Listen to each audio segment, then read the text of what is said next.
Hey, this is Frank Yosa, CEO of Ketonade. I still have a little bit of leftover dyeing of my hair from COVID times, in case you're not watching it during those times. So this is going to be a really deep dive. I've been wanting to do this for a long time. I kind of been procrastinating and didn't know exactly how to do it. It has to do with, exogenous ketones and weight loss in general.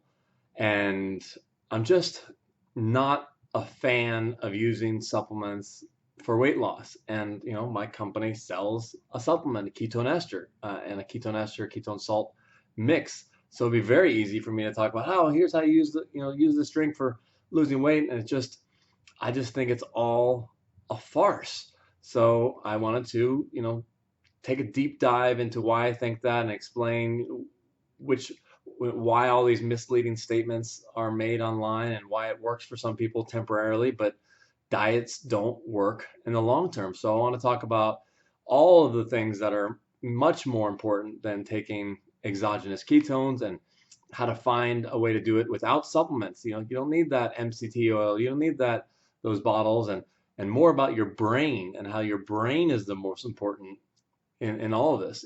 Even if a scientific placebo controlled whatever shows that something, works, yeah, great, but the mind is 90% more important.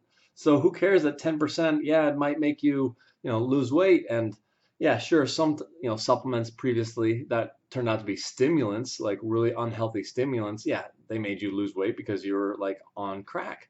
So, that doesn't count.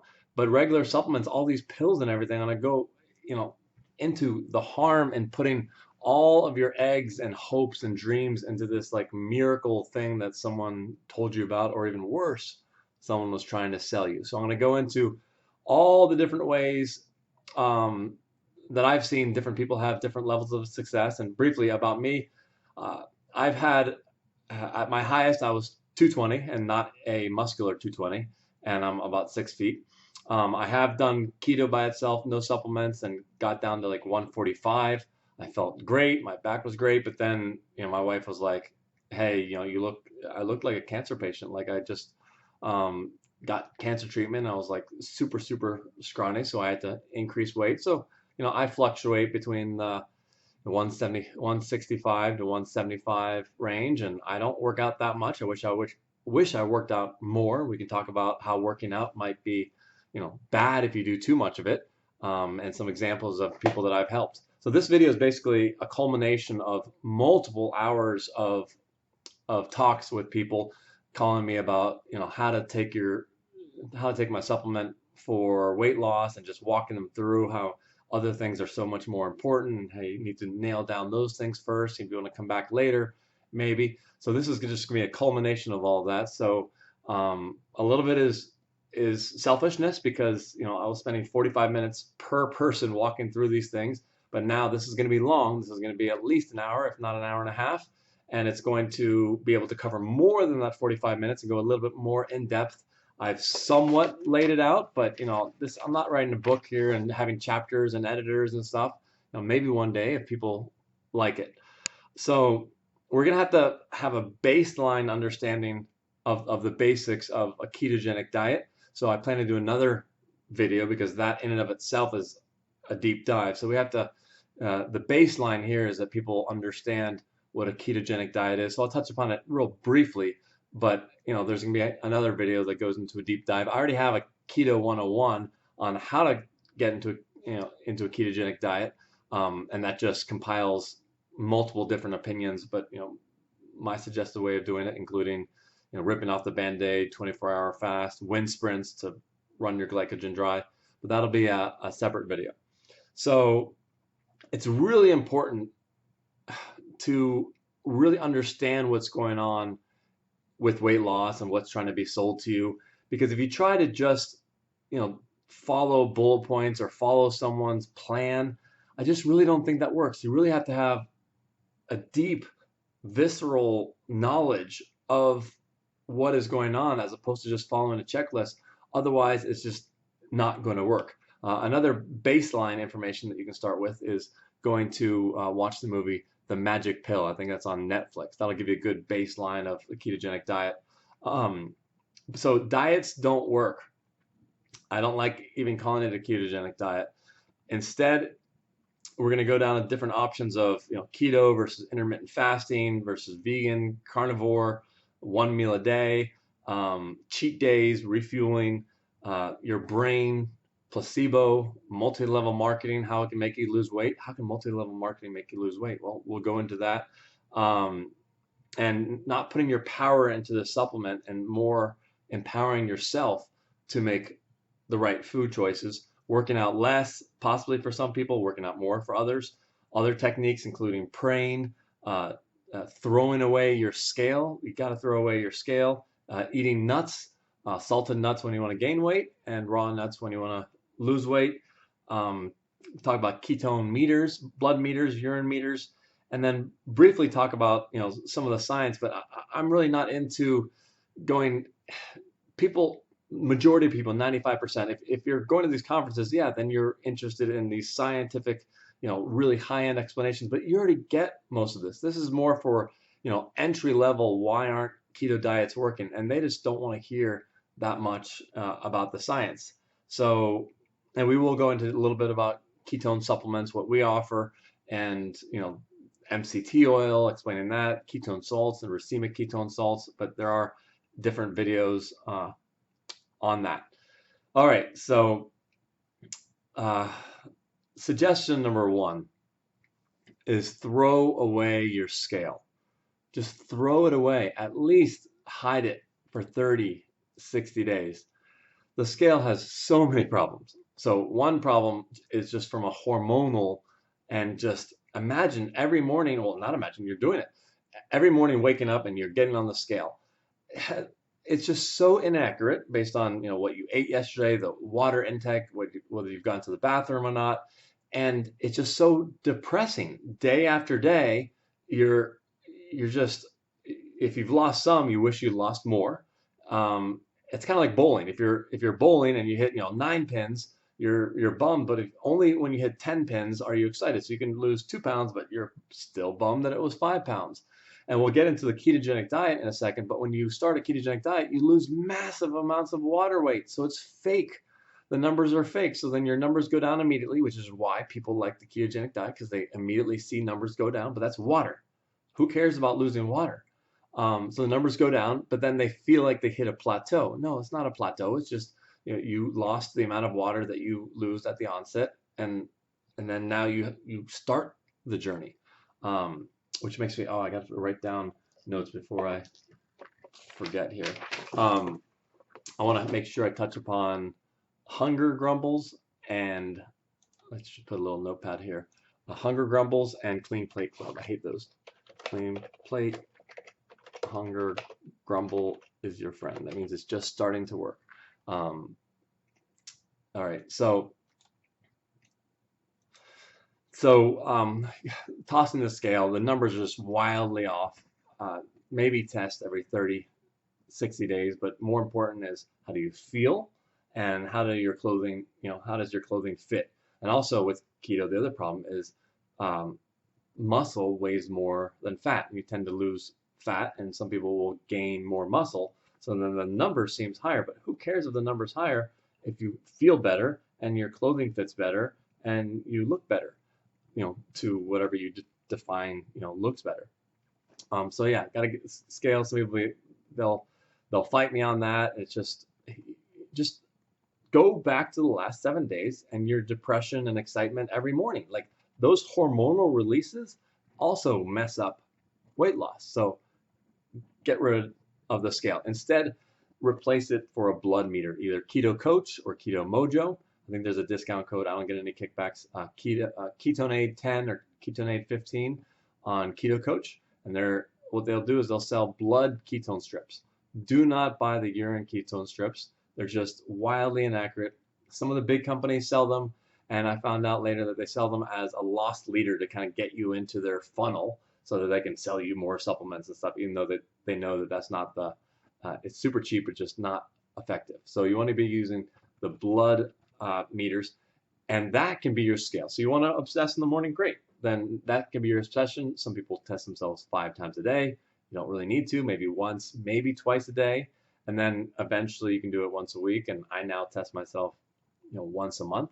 And I am vegan, keto. I'm not going to push my veganness on you, but the keto side, I'll explain, the pluses and minuses for me. But with this blood ketone meter, you just do a prick. Let's see if I got one here.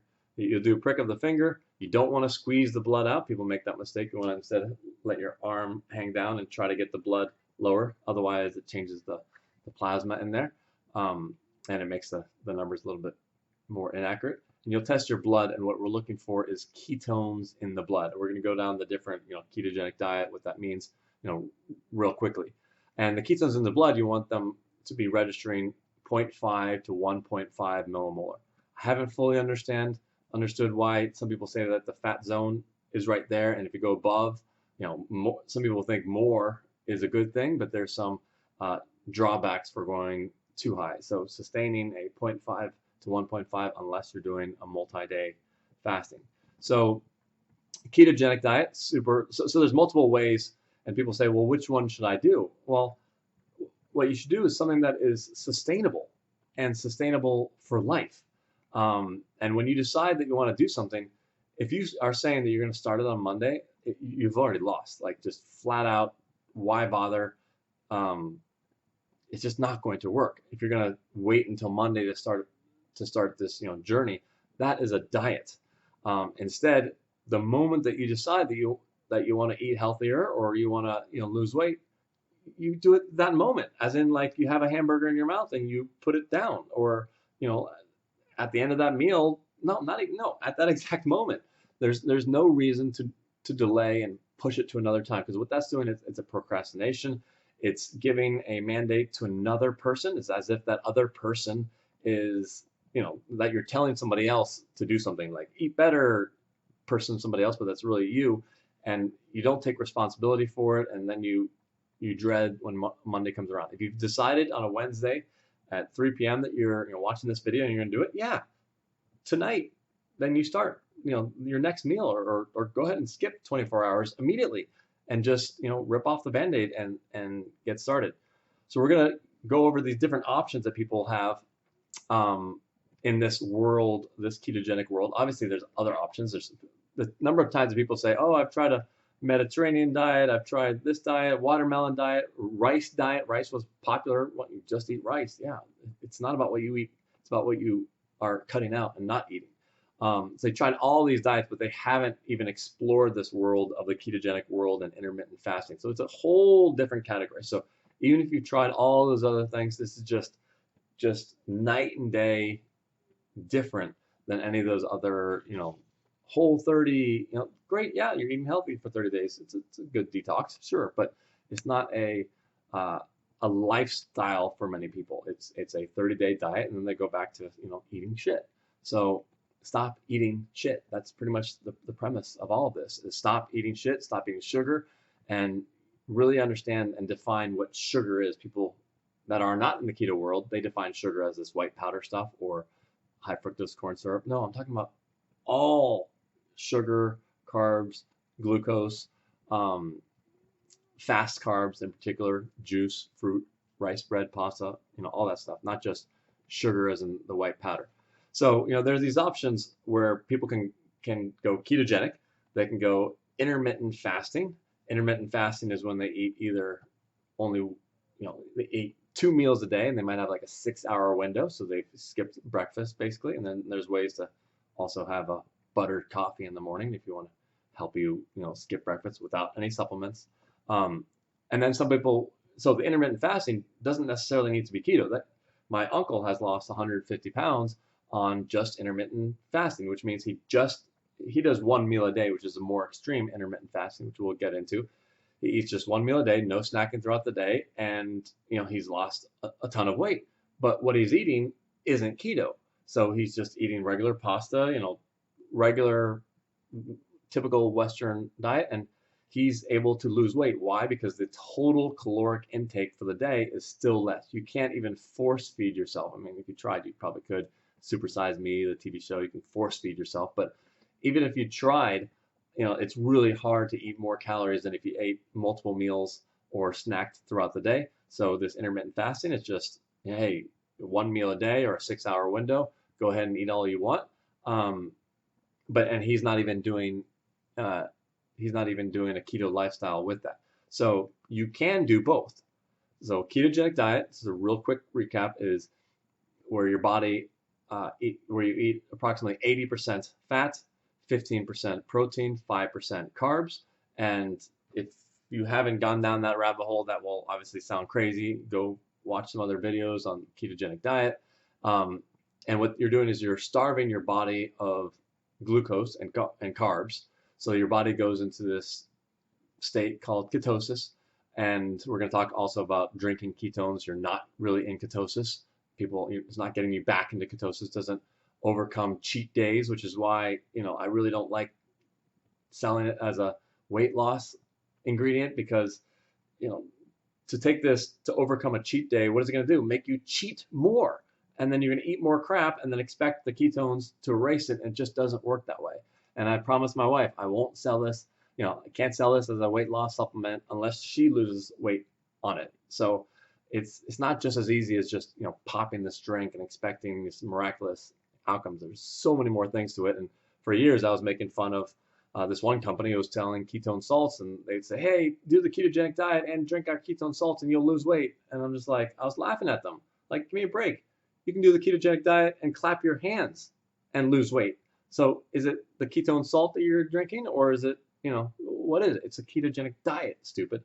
So the ketogenic diet is when you eat massive amounts of fat, which just sounds just crazy high amount of fat with coconut oil, olive oil, avocados, and there's non-vegan versions as well. Just massive amounts of fat, so that you're still getting about the same calories. People do say that they have hunger suppression. They're just not as hungry because the carbs are addictive, and you've cut those out. You've gone over the withdrawal of that.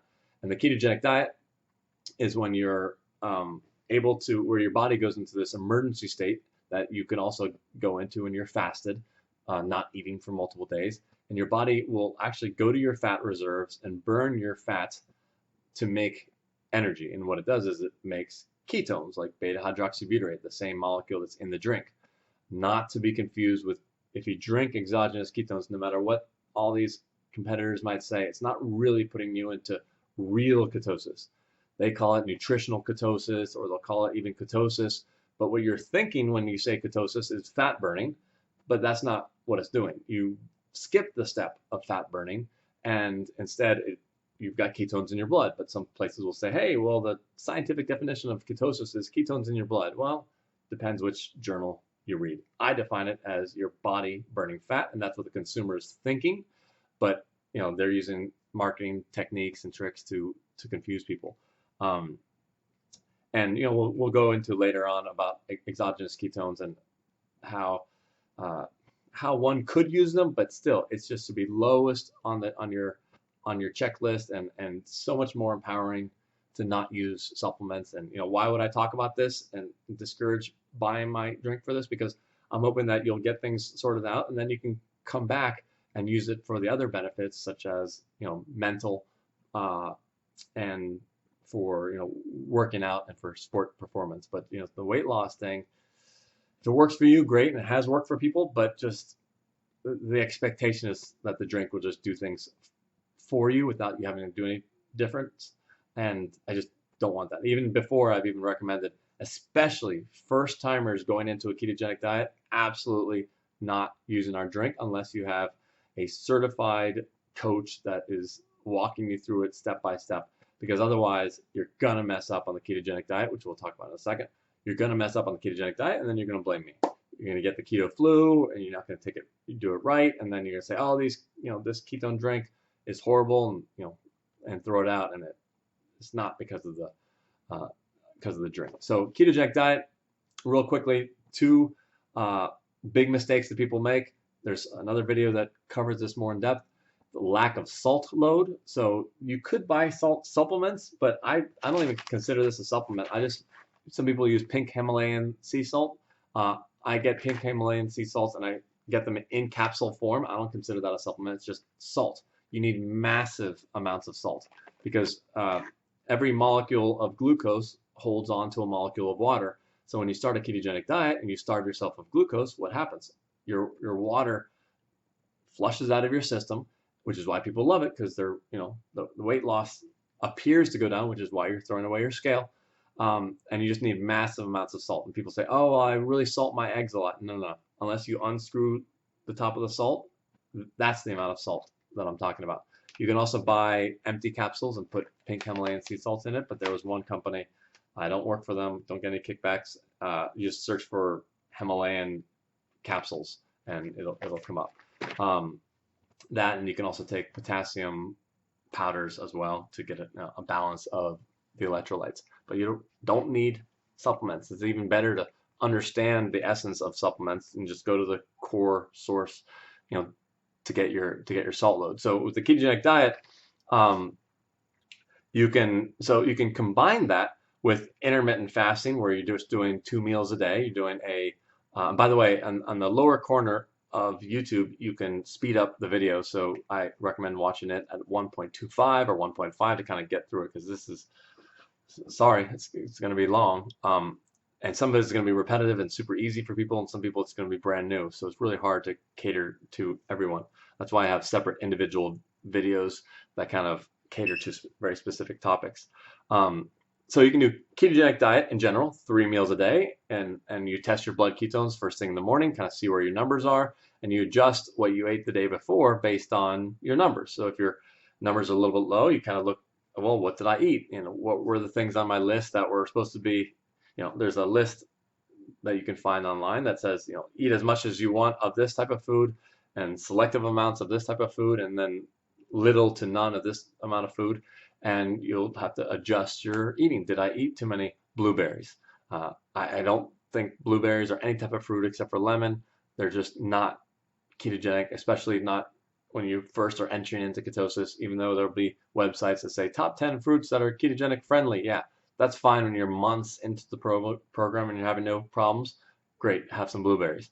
But I got yelled at by someone who was having a problem online. They weren't able to get in ketosis. They couldn't get their ketone numbers up, and she was eating blueberries. And I tried to explain, fruit, it's still sugar, even though it might be small amounts. That's what's kicking her out. And she cursed me out and just pointed to some blog post that said, who are you? This blog post said that it's keto friendly. Okay, well, how's that working for you? So if it's not working, you've got to start cutting out these things that are on the list of, occasional, and make them 0 until you get in, and then you can bring them back later, if you so choose.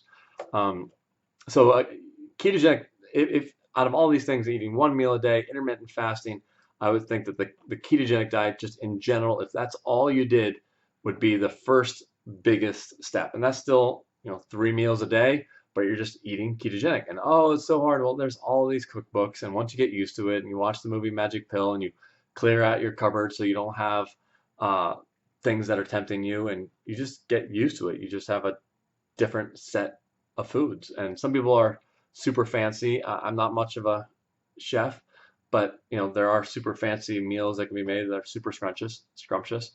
I don't think scrumptious meals are really good for weight loss. I think I try to think of, as much as possible, food as an energy source to make my brain, as sharp as possible for that day or for the following day. And if you are too good of a chef and things taste too good, you're going to probably eat more of it, and that gets to the root of the problem.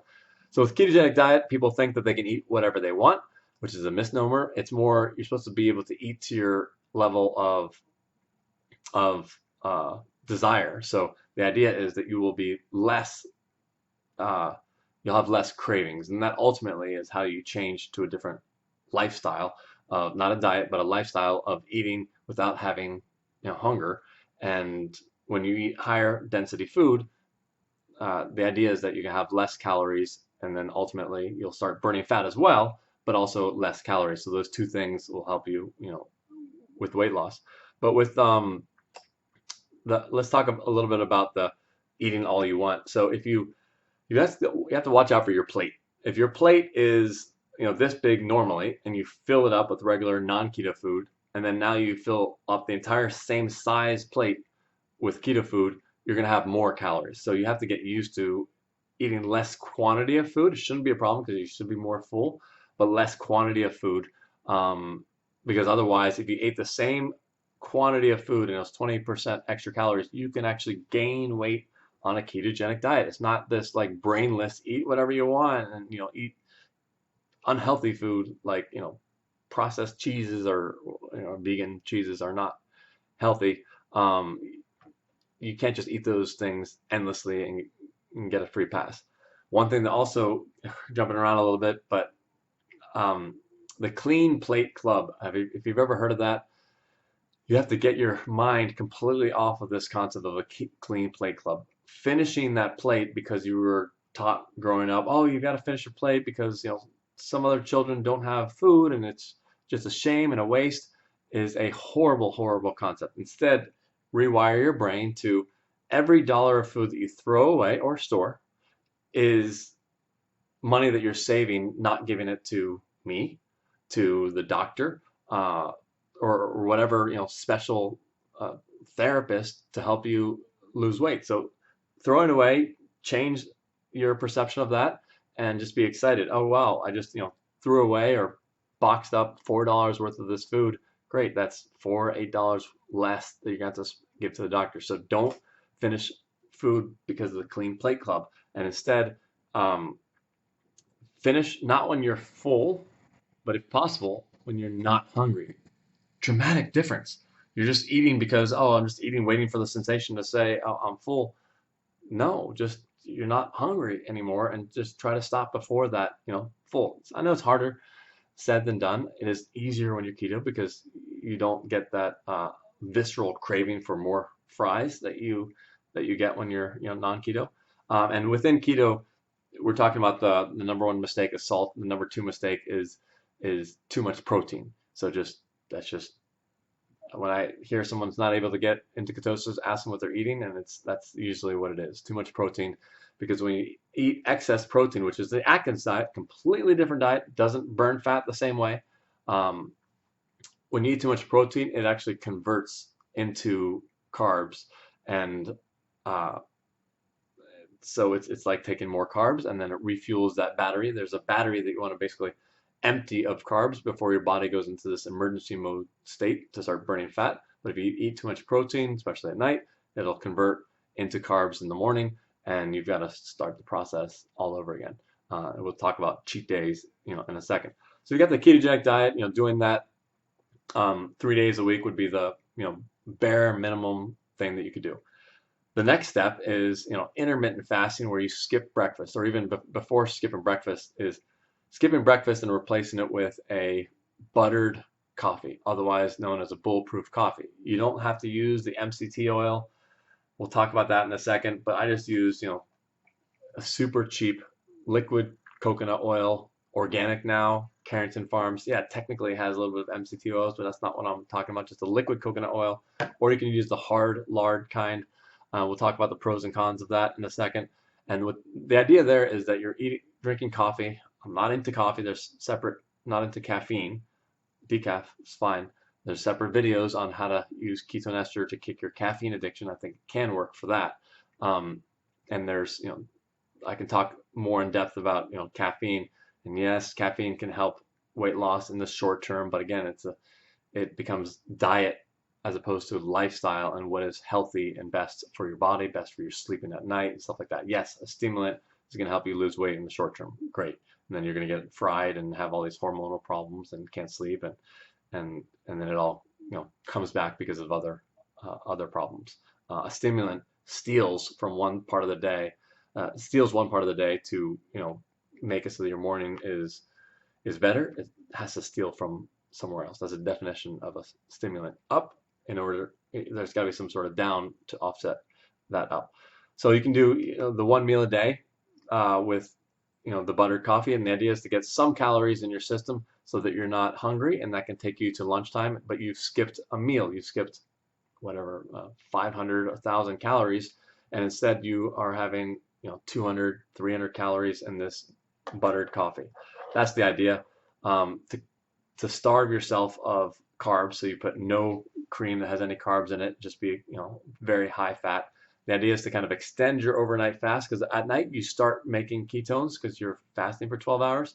And just to kind of keep that going, take you to lunchtime and you're dropping half of a breakfast. So the next step would be intermittent fasting, where you have a window, a 6-hour window, where you're eating lunch and dinner, but you're skipping that morning coffee and you're just powering through it.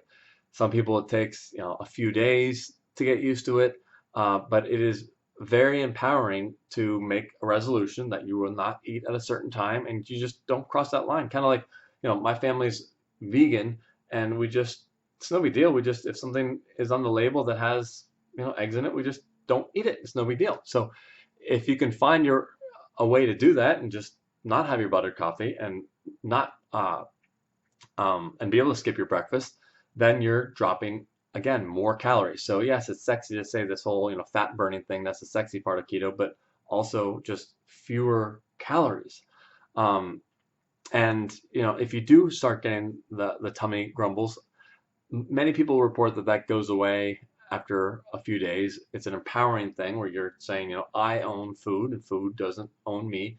But another way to think of it and kind of switch the psychology of it is when you are eating, when you're in the morning trying to do one of these fasts and your stomach starts to grumble, oh, I'm hungry, and you got this signal to eat, try to reverse the narrative and be like, oh, wow, great. It's now starting to work. My body's out of fuel. What is it gonna do? It's going to go to your fat reserves. So try to turn the narrative of that grumbling around and make it so that you're excited that it's just starting to work, and then see if you can push it for another half an hour or another hour. And people will do that as well. Intermittent fasting, they'll ultimately want to try to get to a 12 o'clock time frame where they eat 12 o'clock afterward. But it might start with the 10:30, and then they eat something, and then the next day they'll push it another half an hour until they get to this 12 or 1 o'clock time frame. But see if you can switch that narrative of that grumble. Let's see, and drink water and make sure you have enough electrolytes, because that's part of the Keto Flu, where for 5 or 10 days people will feel down, brain fog. They'll say, oh, the ketogenic diet, that wasn't it wasn't good for my body. It wasn't it wasn't compatible with my system. No, it is. I think it's compatible with most people's system, but everyone has that excuse because it's a hard 5 days. And my other video goes into how to get over that. It's mainly salt, but you can do wind sprints to kind of get that battery down to zero, so you can kind of more quickly go into ketosis. So then you're burning fat, and then you're releasing ketones, and that ketones becomes your fuel source for your brain and reduces appetite expression. So the next thing would be intermittent fasting while keto. So still eating keto, but just in a smaller window. And then some people go to 1 meal a day, and some people will define it as a 2-hour window, a 4-hour window, and one person recently I saw a 30-minute window. Say, hey, we're just going to eat for this 30 minutes, and that's that. Now, you don't want to eat too late at night, because if you eat too late at night, you're going to be, when your body doesn't use that energy, it's going to go to, it's going to be stored as fat. So you don't want to have it too late. So if you can have, depends on what time you go to sleep, 6, 7 p.m., maybe 8 p.m. at the latest, having that 1 meal a day and trying your best not to, overeat, but eat when you're, stop eating when you're full.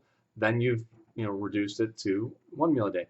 But the idea is to try to find a pattern that will work pretty much for a lifetime. Like, this is not, it will not work.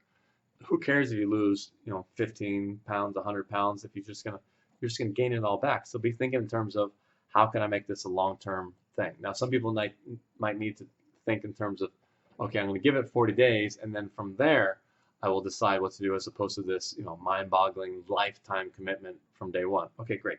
Do 40 days, see how it's going, and then, keep on doing it 40 days. But don't do this popping out of ketosis and back in. We'll talk about that in a second. So, within this 1 meal a day, people, some people might decide to go vegan. Some people might decide to go carnivore.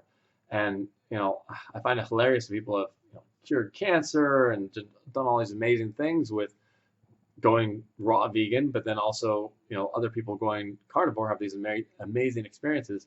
And how is it possible that such apparently opposite type diets have been successful for so many people? And the common denominator is they both don't eat crap. That's it. It's just not eating in boxed cereal and processed stuff. So you don't have the processed stuff with the raw vegans. You don't have the processed stuff with the carnivores. Like, it's the processed stuff. It's the sugar. It's the shit that people eat on a daily basis. That's the problem. So by cutting that out, it makes these diets look amazing. But it's all about cutting out the shit diet and going with that. So cheat days. Let's talk about cheat days. So this concept of cheat days, I don't like. It's not my thing. It just doesn't make sense to me. I can't have cheat days on my wife, right? Sorry, hon. It just doesn't work. And the idea is with cheat days is people will go ketogenic. Sometimes they even say they'll be ketogenic for 20 days and then they'll have a cheat day, meaning that they'll eat carbs and then go back and they try to use exogenous ketones to get back into ketosis, which is really, really horrible because then it's going to encourage more days of eating crap. So you will gain weight or it'll not be sustainable. So no, I don't like cheat days, but some people, even worse, they'll do 5 days in ketosis and then the weekend they'll just have these cheat days. And it makes no sense to me because it can take a good 5 to 10 days to get into ketosis. So you're trying to deplete this battery that has glycogen just reserved. And one way to do it is to do wind sprints, not just running, but like wind sprints, like all out 30 seconds as fast as you can. That's where it really makes that go down. I got that from Ryan Lowry. And with these, they'll do it 5 days ketosis. And right when it's just starting to work, they get a little bit of brain fog, a little bit of brain flu. Oh, I have to recarb up. And then they carb up again. And then they start the whole process over again. And they haven't really seen the light at the end of the tunnel.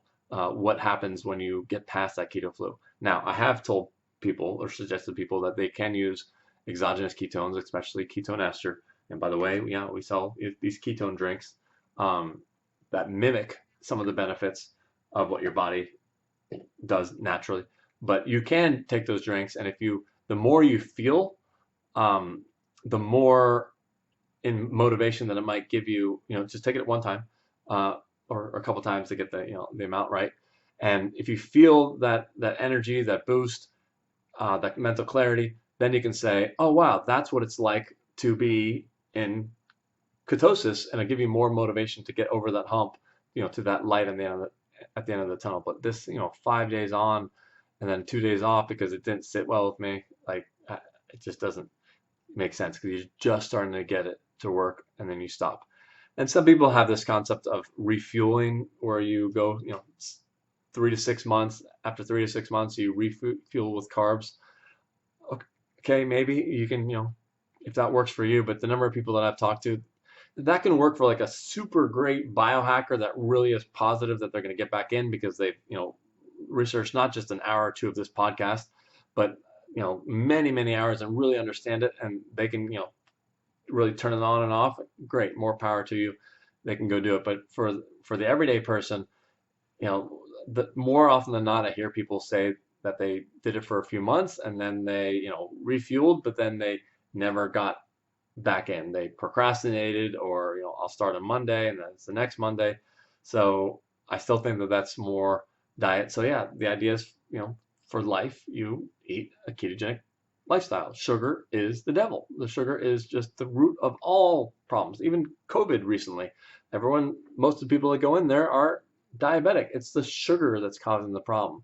When I say sugar, not white powder. I'm talking about, fast, not necessarily slow carbs, but fast carbs, rice, bread, pasta, fruit, juice, sodas, and candy, obviously. And there are keto candies and stuff like that. All these things you can replace with keto junk food. Now, that's not necessarily a good thing, but if you need it to carry you into, the transition, then great. But you should try to, shift off of those things. So let's say cheat day, but so people say, well, what about special occasions? The problem is special occasions, except for now with COVID, there's less interaction. There always ends up being a special occasion, like every week, if not every other week. Someone's birthday or a friend's birthday or whatnot, or there's always going to be a special occasion. So yeah, you just write it off and say, no, there are no such thing as special occasions. I don't want to eat that cake. So right now when I look at cake, I don't have this visceral urge to eat it. I just think if I eat this cake, I will feel dumber the next day. And it's worse than a hangover, just being dumber and just being a sloth. So I have no interest in that. So and hopefully you can get to that phase where you just see it as the devil and you just, decide I'm never going to eat crap again. If you can make that resolution, that line in the sand, that'll be just exponentially better than any exogenous ketone and just expecting, oh, well, this drink is gonna do it for me. This is the holy grail. It's going to make it so I lose weight, and I'll drink it, and I won't have to follow understanding food and intermittent fasting. I won't have to do anything. I'll just take this drink and it will do it for me. It will not do it for you in the long term. It's a short term might help a little bit, but I mean, this one lady got mad at me because I said to her, well, I don't know if she thought it was working. I said, well, I don't know if it's working. Maybe you just drank $5 worth of a drink. The stuff is expensive, but people are taking less and less. But back then she was taking $5 worth. I said, well, maybe the fact that you took something that was $5 made you less inclined to eat, during the day. So how do we know it's not the $5 that you invested versus the drink actually stopping you magically from eating those things? She did not like that, but she did not like that at all, and I sympathize with her. But I mean, if you go to these, we'll talk about the brain now. And Dave Asprey was talking about this placebo pill. You can actually buy a pill and you can write on the bottle what it's supposed to do, and you look at it and you tell yourself it's going to do something. And they have scientific studies showing how it proved that those pills did what they mentally expected them to do. There's entire books on placebo. And recently I went to look at raspberry ketones. It has nothing to do with exogenous ketones. You could eat an entire truck full of raspberry ketones, which were popular maybe 10 years ago, eating an entire truck full, and it would not raise your blood ketones, 0.1. So no, doesn't burn fat or anything. But if you go to the Amazon reviews and they have like 500 5-star ratings, and unless they found a way overseas to buy these ratings, they are impressive. And they're all talking about, oh, this will make me lose weight, but there's no science behind it whatsoever. Or there might have been I don't know how they do it, whether they point to the ketone science and somehow make a stretch that it's supposed to do something, but there's no evidence. Even Dr. Oz got in trouble. It was in front of Congress talking and having to explain his position on that. And he said, hey, I know people that did it and it worked. Why does it work? Probably placebo, because you buy this pill and then you take the pill and you're about to eat a bag of chips where you're like, oh, well, I just took the pill. I just spent 10 cents, 20 cents, $1 on this pill. I don't want to waste it by just eating this chip. So did that pill stop you from eating those chips because of money, or because it actually did something that made you not crave the chips? My bet is that it didn't do anything. It was just a placebo effect, because that's what you wanted, and you bought that pill, and then the pills are out, and then you get restocked. And by the way, there's all these scams online. Even Shark Tank had to talk about these keto pills that were claiming to be all 5 sharks investing in it. The number of people that emailed me that. I even made a website warning people about the Shark Tank keto pills, and I got 5 phone calls on one day because I did some Google ad and I put ketone supplements. I shouldn't have done that.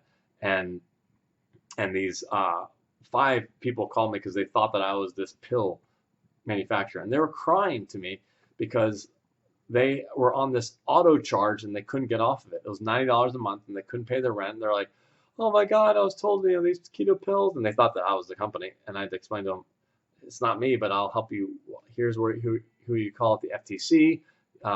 Here's evidence of of the scam, so you can try. You're gonna have to cancel your credit cards. Kind of walk them through that, and it was just horrible seeing how these companies will prey on people with these really shiny, flashy websites talking about weight loss and all the just pop this pill and it loses weight for you. Just all crap. I hate all of that stuff, and seeing these people just losing money, not being able to pay rent on these 25-cent popping pills, it's just horrible. That's why I'm doing this deep dive on pills and supplements, and you don't need any of that stuff to do it right. And it's more empowering when you do it yourself, because it's you that did it, as opposed to this other supplement working out for you.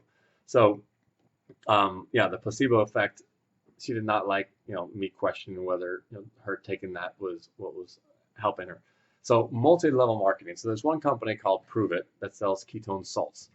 We'll go a little bit later into ketone salts versus ketone esters, but and this is the company that I said that they would advertise ketogenic diet plus ketone salts, help you lose weight. And I said, so does ketogenic diet, and clapping your hands like, give me a break. It's the ketogenic diet, stupid. Doesn't anyone in this room, everyone cheering with Barney jumping around in these conferences that I have, like, doesn't anyone see that it's the ketogenic diet? Yeah, it works. Just do the ketogenic diet. You don't need these stinking supplements, and they put a bunch of caffeine in them so that you feel it. Well, you're not feeling the ketones, you're feeling caffeine. And yes, caffeine can in the short term help people lose weight.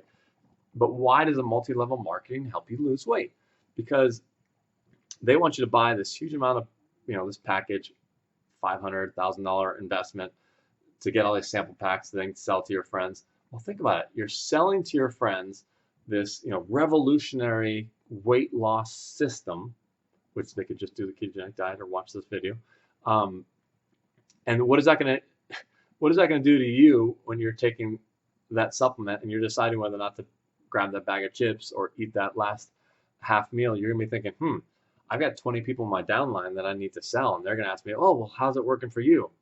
So they're not eating the rest of their meal, and they're not eating that junk food, or not grabbing those chips because of money, because they want their downline to pay for it's because it's a multi-level marketing pyramid scheme, some people call it, and they want the downline people to buy enough stuff so that they get their stuff for free, but they've got to show them that it's working, so they have to eat less, and they're motivated to eat less. Money's a big motivator. There's even some websites that you somehow have to pledge money, that if you don't lose weight, you have to give them money, or money contests to lose weight. And yeah, those things work in the short term. So yeah, these multi-level marketing might work, because, and go ahead, if you think, if that motivates you, you're like, yeah, I want to make money, and money motivates me, yeah, then go and sell ketone supplements to your friend. But just tell them, hey, you'll be motivated to eat less so that you can sell to your friends, because you're gonna have to show them what your weight loss. It's a little bit misleading, but I guess you could be honest about that, saying, hey, I am selling you this supplement. I'm not sure if it works. It works for me in part because I'm trying to sell you and 10 other people, so it makes me want to eat less. So the more you lose weight, the more your friends will be like, hey, what happened to you? I see a difference. Oh, well, I sell this drink. Well, how much of it is the drink, how much of it is keto, and how much of it is money? Money. So we have no plans on being multi-level marketing. So you really don't want to put your power, give up having all of your expectations and into this supplement, whether it's MCT oil as well, because it devalues the power of yourself. One other thing I didn't talk about with the 1 meal a day vegan is 1 day and 3 day fasts. Some people will do that. We'll do a 1 day fast once a month. Some people will even venture into a 3 day fast. I think that those are really great, even though I kind of said that's a short-term fix, but it's in a very empowering fix. So just having broth, or just having for some people coffee, which makes it easier, but and just having a lot of salt during those 1, 2, 3 day fasts is really empowering, because you are making this decision not to have any food, just drawing a line in the sand. Say you're going on a work vacation, on a work trip for 1 or 2 days. It's a great time to do it. Before you get on the plane, you're not going to eat any food until you get back and fly back. It's a perfect way to do these multi-day fasts, and it helps reset your body, cleanse your body. There's some cancer benefits for it, like microscopic cancers start to form, but then if you're fasting, you can kind of squash them early on. A lot of science behind that, but I'm more focused on what it does for your brain. If you're someone that was addicted to food, and you can actually find a way to struggle through 24 hours. Remember, when you grumble, it's working. It's not about, and don't go weighing yourself. It's not about losing that 1 to 5 pounds or whatever you'll lose that day. It's more about the empowerment, so that, the next time you're deciding in the middle of the afternoon whether you're going to grab a snack or not, be like, I didn't eat for 3 days. Yeah, I can skip that. Or I've gone 24 hours without eating. Yeah, I can, I don't need to finish this plate. It's more empowering. And that is what's going to lead to weight loss, of you really understanding and conquering food, not just, again, putting your, your expectations into, hey, Frank, how do I take your drink and lose weight? It's like, no, it's just not going to work that way. It has to be all encompassing. You've got to understand everything. I even try to push back and say, you will gain weight if you use this, and you're going to use it to cheat. You're going to use it to eat more crap and try to erase the crap. You can gain more weight, to kind of scare them into really taking a deeper dive and understanding it. Because if you put all your expectations in it, don't want to change anything, want to eat the same thing, I don't think it's going to work. Or there's so many other things that are more important first to really conquer, and then maybe you can incorporate that later. Let's see. So other techniques that people have used that I've been just so impressed with. One lady, she was spiritual and religious, and she would pray.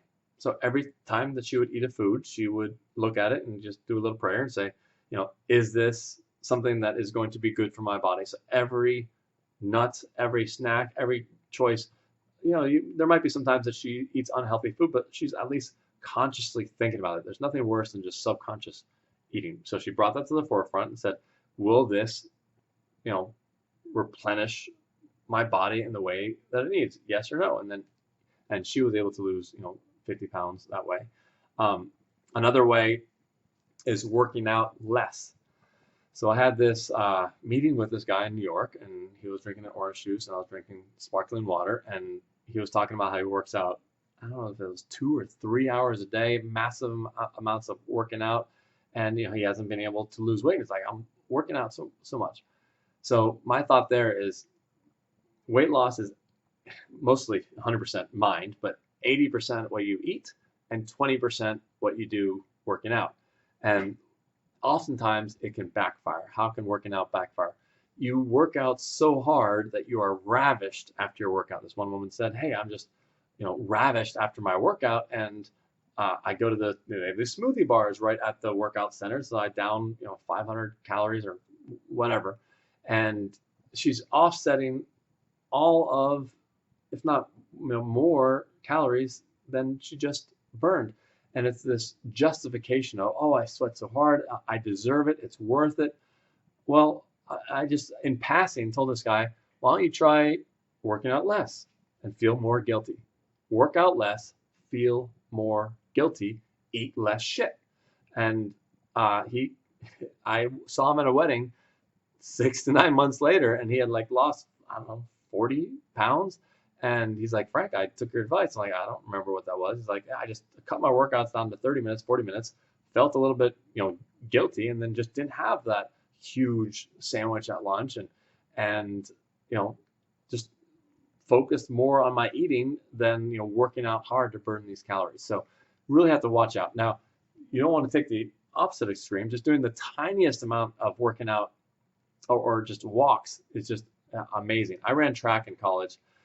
Division I, partial scholarship, and we had to run sometimes 7 to 10 miles a day. And people see me running that, and they'd be like, "Oh wow, you run a lot, you're in good shape." But I would see someone that was, overweight, on her own, jogging slowly 1 mile, and I had so much respect for her. Why? Because she was doing it on her own free will, where I had the pressure and the expectation and the scholarship, and you had to sign in, and so I was just doing it brainlessly, but she had to think about it and be motivated to do it. I just think that is awesome. So I do advocate for getting some exercise in, and it's just the tiniest amount is just monumentally better than nothing. Like literally one walk around the block. and make it so that you walk around the block once, and that's your bare minimum. Then if you decide to walk further, 2 blocks, but then occasionally just doing that one. Hey, I said I'd do that one. I'm gonna do that one because that first 50 or 100 yards, that's the hardest one to do. So just commit to that one quick walk around the block, and if you do more, great. Don't go overboard and then feel justified eating that cheeseburger. But just getting some exercise is important. But if you are working out too much, that can backfire on you. I think that there was even a Newsweek cover magazine article on with like a Snickers and then like a workout treadmill or something, saying how working out doesn't help lose weight. It was this general concept of you work out more, but then you need more calories. Now that the exogenous ketone has helped one person on her post-workout. She takes it just after her workout. She's taken some just to knock out that ravenous, that 500 calorie, just that desire to eat that 500 calorie. But again, it'd be more empowering if she realized what was going on. Hey, I just worked out hard. Now it's just starting. My metabolism is just starting to kick in and burn fat. And so it'd be even more powerful if she is able to, not use exogenous ketones and just say, hey, I'm going to make a resolution to not eat for 1 hour, 2 hours after the workout or something, so you can kind of get over that hump of this desire, this visceral desire to eat more. Other people will weigh their food with an app tracker. It's just not been my thing, but it works for people, so they're consciously putting everything into their phone, and that's gonna be kind of like praying, where you're putting thought into everything. So instead of grabbing that bag of chips or grabbing that handful of nuts, you're punching it in each time, and you're like, it's not worth grabbing grabbing that food because of the hassle factor of punching it in. Hey, if that works for you, great. But again, is that going to be a diet? Is that going to be a lifestyle? Is that something you can transition away from? I kind of like just focusing on the ketone blood meter and what have I eaten recently the night before, and how's that affecting the ketones? And what you'll find is skip a dinner every once in a while and see that your blood ketones really start spiking. So one thing is about eating more fat. When I first started the ketogenic diet, I tried to eat higher amounts of fat to see if I can get past this 1.5, and why can't I get past 1.5? And then one day by accident I missed breakfast, lunch, went to visit someone, but he had already eaten, and I only had an hour with him, and then I had to go home. It was election day, and then before you knew it, I accidentally hadn't eaten for, I don't know how many hours it was, maybe 20 hours. And then I or 24 hours, and I tested my ketones, and that's when I broke 2 for the first time, and I was at 4.5. So it's not so much, even fat will kick you, even fat can lower your ketones.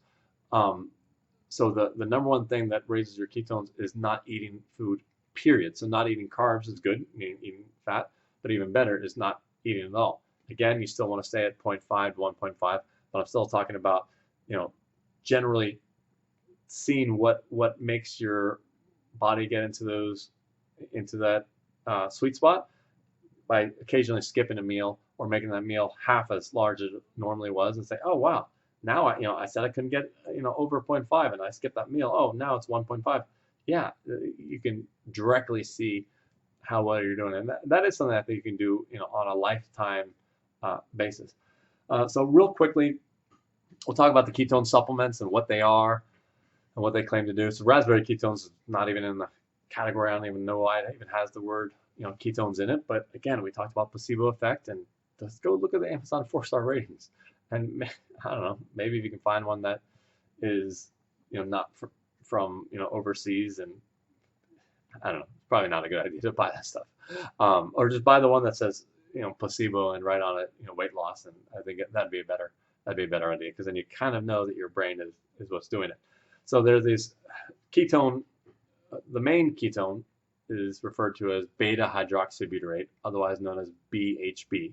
So beta hydroxybutyrate is one of the 3 ketones that your body makes naturally. When it burns fat, it makes this molecule called ketones, and it's acidic.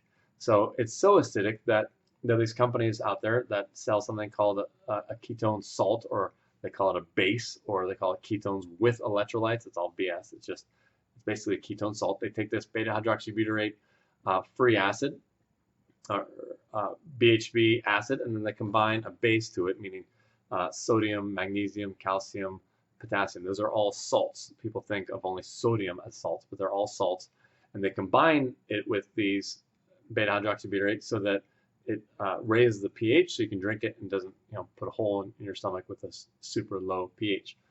The problem with 95% of the ketone salts that are on the market is that they are what are called racemic, and it has to do with bioavailability, that your body can only recognize half of the molecule.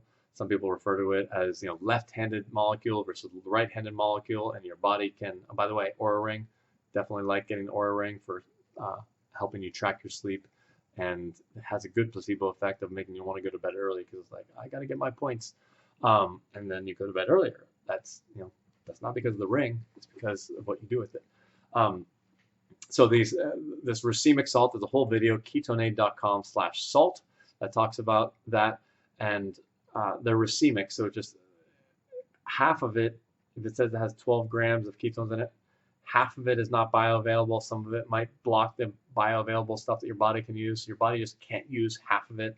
Just gets urinated out, and the salt content is just super high. We're talking 1.5 to 2.5, 3 grams of salt. So if I told you to take some salt pills like this, it'd be like 20 salt pills, and you would think I was crazy. But one of these servings of these drinks is equivalent of 20 of these salt pills, and so most of them are racemic. Just doesn't work. There's a couple brands that will sell the D form.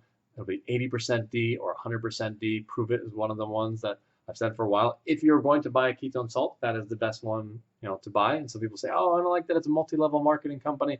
I said, what would you rather have? A good product from what you consider a bad company, or a bad product from a good company? Well, I'd take the good product from a bad company. I don't make any money off of saying that that's a good one. So go buy that. If taste is the important thing, and you want a traveling powder pack, even though actually now we did come out with a drink that is half ester and half ketone salt, doesn't taste bad anymore. But back then, before we had that, I was telling people, hey, if you're going to buy a ketone salt, that is the one to buy, even though our ketone ester is less expensive on a gram per gram, an effective gram basis.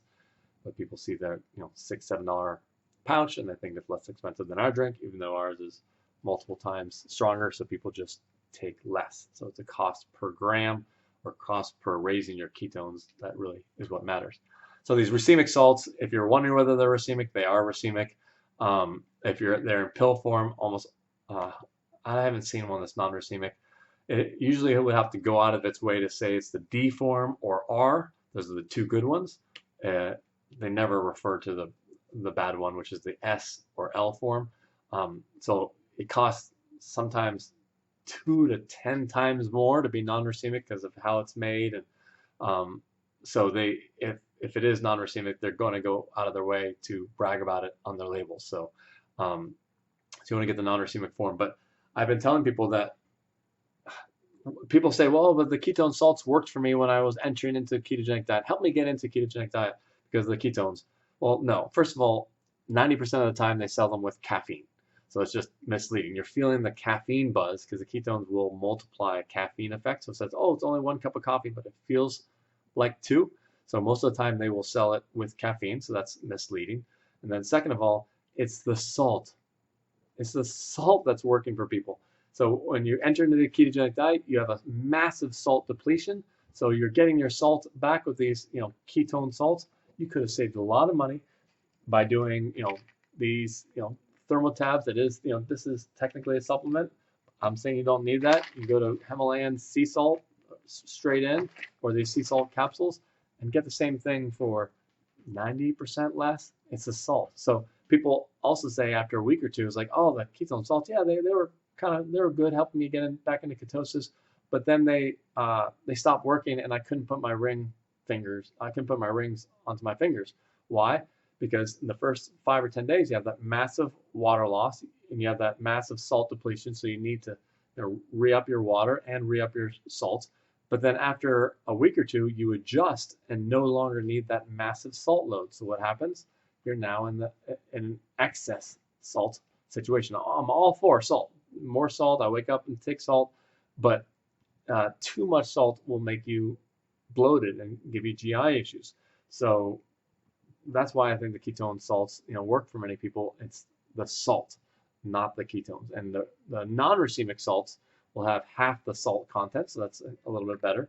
So you can take either twice as much, which is twice as expensive, maybe even 4 times, because some of the racemic salts are just complete crap. And I've suggested to people to just throw them down the toilet, like just don't even bother. Potentially harmful, who knows? They don't really know much about the part that your body can't use. They will cite some papers saying, oh, these 3 kids were able to go from not walking to holding on to a chair to walk, and they took racemic salts, and somehow that's evidence that it's safe. That's just that's ridiculous. So talk to any scientist, and they will say, yeah, you want to take what's bioavailable, what your body is used to using. Now, some people might say, oh, there might be some signaling and some other benefits of taking something that your body is not used to. And I asked that question of Dr. Veach, and he said, and Dr. Veach, that's my connection to all of this. I should have started with that maybe. My wife's godfather is Dr. Richard Veach. He worked for 30 years at NIH, working on ketone esters and exogenous ketones, and he was staunch, really super anti, not necessarily ketone salts. He might have been quoted as saying ketone salts, but he's really against the racemic ketone salts. And I asked him about, well, what if the racemic ketone salts might have some signaling effect that might help weight loss? He goes, yeah, so does, eating acetone, like nail polish remover, that can help you lose weight. Doesn't mean it's healthy for you. So that was his answer to that. So some people will try to squeak out, oh, the racemic might have some benefit because, and they give these unproven hypotheses that maybe it's beneficial, and that's why. No, that company was too cheap that they didn't want to switch over to the non-racemic salt. And I've heard of one person that said that they did feel more appetite suppression on the racemic, but again, it's just not worth it it's just not healthy. And it's also synthetic. It's far more synthetic, almost always made in China. Our drinks are all natural, fermented process. It's not made in the way from these. It's not oil, but it's not a healthy product. So, and real quickly, the ketone ester is we take that beta hydroxybutyrate, which is a free acid, an acid form. Instead of adding a base to it, a salt, we add something called 1,3-butanediol. And 1,3-butanediol is a molecule, also the R form or the D form, the good form. It's similar to MCT oil, which we haven't talked about.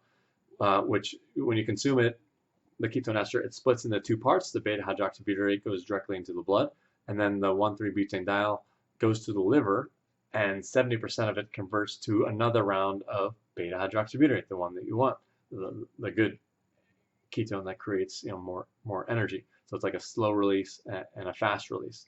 Our new drink, KE1, we took what we consider the best of all worlds with the exogenous ketones. So it has 5 grams of ketones, so it's much more dilute. So we did a poll on our Facebook group. You should join the Facebook group. I encourage people when it's not working, or hey, I'm having some problems with this. I say, hey, don't ask me privately, ask the group. And I want people to talk about the good and the bad, so people can be more likely to trust it if they hear not just glowing things, but hey, this didn't work for me. The average person male was taking 2 capfuls of this. So it was so powerful, the KE4, the ketone ester, which is 50% ketone ester. They were taking only 2 capfuls of this. So we put that into an entire drink, the equivalent in ketones, into the entire drink called KE1, which so has only 5 grams of ketones. Of that, half of it is ketone ester, and then the other half is what we call reduced salt ketone salt. So we could have just made it half ketone ester and half of the good side, the D form ketone salt, potassium, magnesium attached to the acid, and potassium, magnesium, sodium, calcium. But what we did is we took the free acid and made 25% of the drink just the free acid. This might be a little bit complicated for people. You can skip it over. We made it just the free acid that you couldn't drink by itself because the pH would be too low. But if it's part of, 4 different molecules, a blend, then the pH is much higher and it works better, and it has significantly less salts. People say to me, oh, I don't like the ketone salts because they make me bloated or GI issues. I said this has between 75 and 85% less total salt load on a gram per gram basis than those ketone salts, racemic and non-racemic. So the salt load is just massively less. So it's 50% ketone ester, 25% just the free acid in its free form, and then 25% of the ketone salts spread across all 4 of the minerals. So that's the KU1 drink, and it tastes a lot better. The other one tastes like rocket fuel, and I still have to take it before bed, which is a whole sleep protocol. I still dilute mine, and my wife makes fun of me because she just takes it straight. She's like, why are you diluting your own drink? I'm like, it just doesn't taste good. I put a splash of water, but now I'm actually taking more of the KU1, and I think 80% of our customers will switch over to KU1. So MCT oil, let's talk about that real quick. So coconut oil and avocado, not avocados, but coconut oil and olive oil are 2 big components of a ketogenic diet, because in order to hit this, 75, 80% fat content, you're going to have to consume a lot of things that have 100% fat in it. And I've advocated for the liquid coconut oil. I actually bring this with me to restaurants in one of these, these tubes come with people that buy the ketone ester. I'll put on here, I'll make sure I write on here that it's coconut oil, and I will bring this with me to my restaurants. So I will apply it to all of my meals. I'm vegan and keto, so I tend to, only buy from the side menus. I'd make my own meal off of picking, broccoli, green beans, and then I will pour a tablespoon, 2 tablespoons of that on here. And that's 100% fat, so that helps the ratios and keeps you in real ketosis without any exogenous ketones. So then there's this one really more complicated, super refined coconut oil. And oh my God, I saw this YouTube video where this guy was selling like revolutionary, puts you back into ketosis, all these amazing things, which is why we don't put that on our website, because even though our stuff might be 20 times stronger than this bull crap makes all of these claims that I'm not willing to make those claims. So now I'm just going to look inferior to this like garbage. And he was just going on and on about how it's revolutionary, put you into ketosis, and you can still eat your cheat meals. And they show people eating crap, and they make it sound like you can just eat this drink. So what they're talking about is MCT oil, specifically a type of oil that's called C8. So real briefly, the coconut oil has a range of chains. So C8 has 8 chain, and then the higher you go, let's say C14, C16 is medium chain or long chain, and those are the hard coconut oil that you put into your cooking pan. By the way, if you cook with coconut oil, that's fine, but just make sure when you drop in the eggs or whatever you're doing, that it doesn't, because that means that you've probably overcooked the coconut oil and messed it up and changed it so it's equivalent to the unhealthy, Cisco oil. And never, if you do cook with oil, discard the oil and put a fresh batch of the liquid coconut oil or olive oil on your food. Don't save 20 cents by pouring that oil straight onto your food. It's just not worth it. So MCT oil, the lower the number, the more liquid form it is. The higher number, the more it gets hard in colder months. And there are some benefits, some more antibacterial benefits or antifungal benefits of the higher number. And then so let's talk about the lower number. So the C8 in particular is the super refined MCT oil that this guy was saying was amazing, revolutionary, and just you can eat all this crap. It just made me sick to my stomach. That's why I had to do this video about supplements. You don't need supplements. You don't need that stuff. Like, just understand it, own it, and do it without the supplements. MCT oil, about I think 20% of it. So there's still a lot of calories. It's still 130 calories, for a tablespoon of it, and 15-20% of it happens to go through the liver and make ketones. So it is kind of an exogenous ketone. So I find it really funny when people say, oh, I don't like exogenous ketones, but then they're pounding a whole bunch of MCT oil, the C8 version. Bulletproof makes one called Brain Octane. Dr. Mercola makes one. You really want to get, if you do get C8, you really want to get a good brand. That's when you want to get a high quality brand, because if you mess up on that, the problem with the C8 oil is the GI problems. So people will take sometimes even a half of a teaspoon and they will have massive diarrhea, stabbing, feels like stabbing in the gut. My #2 video on my entire YouTube channel is my wife, who was, a few years ago before the ketone esters came out, we were playing around with the C8 and she just accidentally took a little bit more than she normally took, just didn't realize it, and she was on the toilet. Toilet seat was closed. We just, oh my God, like what happened? Oh, it took too much C8 oil. It felt like just stabbing. So those are the GI issue problems with it, and people have to, they can slowly build up to it. And some people say, oh, well, now I'm at 4 tablespoons. Well, at a certain point, there is a diminishing return where you don't double your ketones just because you double your C8. But my point is that, so it's, consider the C8, half of it as like a exogenous ketone where it makes ketones, but the other half of the C8 is the fact that it's 100% fat. Well, 100% fat, makes ketones in the sense that it helps your body's percentage, your macro percentages, have more fat in it. And yeah, so the more coconut oil, regular coconut oil you eat, and instead of being 50% fat in your daily intake, you're jumping to 60 or 70 or the target of 80. That will put you back into ketosis. So the benefit of the liquid coconut oil, super cheap. I mean, I buy this stuff. I put this stuff on everything. I buy this stuff by the pound on subscription every 2 weeks, and I still run out of it. And you can just take more of it.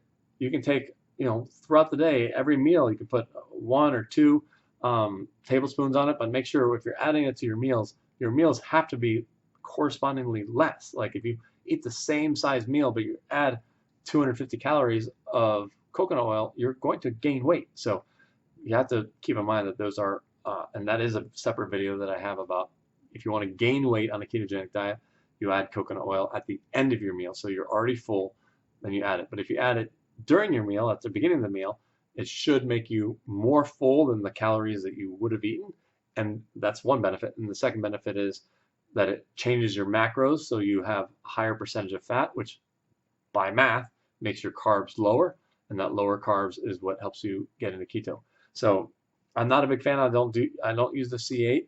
A lot of people use it and they put in their coffee, and it makes some ketones. Maybe I'm biased a little bit because it makes ketones, but if you want to make ketones, you can just take a tiny amount of the ketone ester or the KE1 and bump your ketones a little bit more. Now on a cost per raising blood millimolar 0.5, sure, yeah. And some people have done combinations where they take the C8 oil in the morning with their coffee, and then they take ketone ester in the afternoon, but you don't want to mix the two. I put on the box, friends don't let friends mix ketone ester and MCT oil. We've had many reports of people mixing the two, and I've got a separate video on that, and even on our FAQ page. It just, the ketone ester, half of it goes to the liver, and so does the MCT oil, so they're kind of competing with each other is one theory, but we don't know exactly why, and a lot of mice studies might say that it's fine, but the mice can't raise their hand and complain and say, hey, my stomach is hurting when you combine the two. And even this one guy who sells C8 oil, he took the ketone ester, and he asked me, am I gonna have GI problems like people have with the C8? It's like, no. People mistake ketone ester with MCT oil all the time, and no, it's not the same problem. And he was drinking his coffee and said, Frank, he said it wouldn't hurt my stomach, but I'm not feeling too good. And I looked down at his coffee and I go, what do you have in there? And he goes, oh man, I have C8 in there. And I was like, yeah, I told you can't mix the two. You can't mix the two. So yeah, you're gonna have GI problems if you don't follow the directions and you try to mix the two. But by the way, MCT oil and ketone salts tend to work well together. They do mix well together, but not the MCT oil and ketone ester. Some people, 2 hours apart is fine. There's a few people that have taken it at the same time and it works for them, but for the most part, 2 to 4 hours apart. So some people have taken the MCT oil in the morning and the ester in the afternoon. But the other question to ask you is, if you are going to take this MCT oil just to squeak out some ketones, right? Yes, it might cost you less on a per gram basis, on a per millimolar, raising your blood ketone basis, if that's your goal. But if it's 130 calories per tablespoon, and the equivalent amount of KE1 would be, the same amount would maybe be half of this bottle, or a quarter of this bottle would be 10, 15 calories to make the same ketones at that oil. Remember what I said earlier? What's better than oil and fat in raising your ketones? Not eating food, so not eating oil. So by having cutting out the MCT oil, you're saving 130 calories, and you can take a tiny amount of ketone ester or the KU1 if you wanted to get your blood ketones up, but it is not ketosis. Just because your blood ketones are up doesn't mean you're burning fat. But will it suppress your appetite so that you can go to that next meal? Possibly. We'll go into some scenarios of how people have used it, but again, it's just so much more important for you to do it by yourself, especially the ketogenic diet the first time, doing it without MCT oil, without any supplements. The ketogenic diet, just doing it right, and just being empowered, and doing multi-day fasting right. So we will talk at the end, how some people, now that you've graduated and understood all the different complexities of why you shouldn't use it, how you can use it, but it just would be so much better if you didn't use it. So we'll go into that now. So when's the best time to take it? If you, I don't think you should. I don't think you should take it. I think it's better for you to find a sustainable system to not use it. But if you were to use it, here are a few ways that people have used it. So some people have, they take it first thing in the morning, and I don't suggest that because most people aren't hungry first thing in the morning. So instead, they will wait until the first hunger pain hits. Maybe it's 9 o'clock, 10 o'clock, and I'm trying to tell you that that hunger thing is a good thing. You can try to switch your body and tell your body, hey, now it's just starting to work. But you can take, some people will take a small amount of KE form, let's say a fourth or a third of the bottle. Women tend to need less, and it can help with that hunger pain and take you forward for another couple hours until you get to that next meal. My cousin, I'll give you my cousin's protocol, Juan. He, knew about the ketone esters for a while, but he's like, oh, my brain, I was focusing on the brain. Oh, my brain is, fine. And I'm very efficient with, not multitasking, but just being super efficient in my work day. But then he told me that, a few years later, he said, yeah, well, I'm super efficient in the morning, 6 a.m. to noon, because I skip breakfast. I fast overnight. He has sugar in his coffee. We're working on that. He just has sugar and coffee. He's kind of replenishing that battery. So, we're working on that. He would get to noon, and then he'd feel so ravished at noon that he would, overeat. And then he would have an insulin spike, and then he would crash. And his second half of the day, he would be lethargic and not nearly as sharp. What he did was he takes a third of a bottle of KU1 right at noon, and then that suppresses appetite so they could go to 2 or 3 o'clock and took another third and then another third. So basically one bottle during that afternoon time frame, and then that got him all the way to dinner. And then when he got to dinner time, he was less ravished, and he was then eating 20 to 30% less calories per meal, per his one meal a day, because he was doing one meal a day. And then he's eating one meal a day. So this chart of like, you can do keto, you can do intermittent fasting, one meal a day. He was doing one meal a day, non-keto, just regular, because he's got the sugar in the morning, and that has worked really, really well for him. And what for him on the mental side of it was, number one, because in the morning he was super mentally sharp, and then now he's able to double his work day productivity by having that in the afternoon. So that's a protocol that has worked for him. Other people might take it twice a day. They'll take a certain amount, half of a bottle. So more is not better if you eat too much. We actually had some reviews on Amazon saying first of all, we don't claim on Amazon that's for weight loss, and then here we get this negative review that it didn't help her for weight loss. Like, well, we didn't claim it did. I don't go watch that hour-and-a-half video on why you shouldn't take supplements. And if you take too much of it, it will actually drop your blood sugar too much. And when you drop your blood sugar too much, it'll actually make you hungry. So too much of a good thing can be bad. So you can spread it out or take less, preferably take less. My common conversation is about taking less, and then you'll have some people, they then get a dropper full and try to take really, really tiny amounts. Like, okay, that's too far to the extreme. And we have a whole protocol page of how much you can take, ketonade.com/protocol, or you can go to the Facebook group and see what people do. So some people will take it twice a day. So they'll try to, it's best if you skip breakfast, because then it really has a multiplying effect, taking the exogenous ketones, in the morning, a couple hours after waking up. So don't waste, that's groggy state of waking up. Don't waste your ketones on that. Maybe wait until you actually get to work, or you're actually going to use your brain, and you can take the ketones then, right when you start getting hungry. But again, if you're getting the hunger sensation that's just starting to work, now you're going to kind of stop that benefit. So it's a double-edged sword. You're kind of there's a debate whether it stops fat burning or not. Some people say only when you hit super high numbers like 3 millimolars to stop fat burning, but it makes sense to me. Why should your body make an emergency fuel when you're starving and you've got this grumbling if you just drank it? You just drank it. So like, what's the motivation to make more?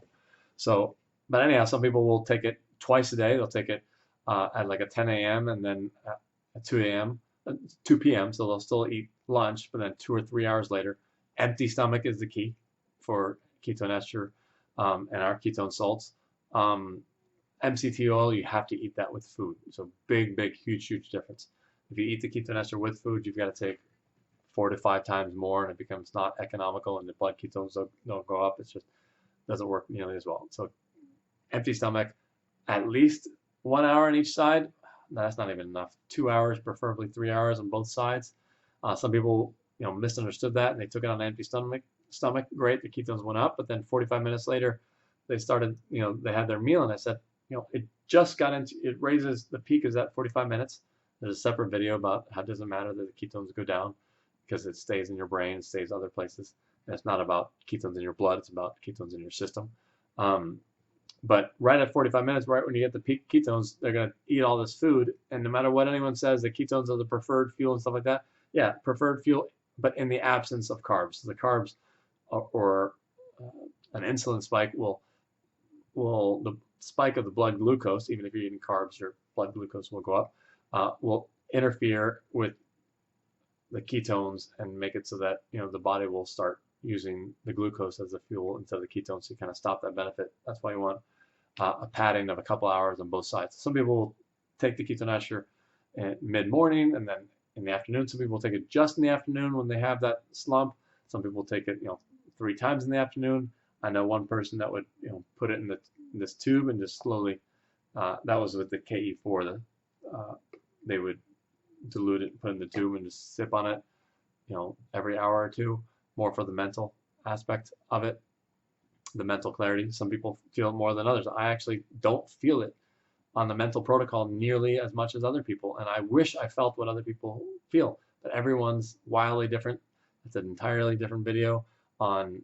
It's called the brain energy gap. Most people over the age of 50 are only fueled by 93% by glucose, and then you don't have any ketones in your system. So there's this brain energy gap where your brain isn't getting all the fuel.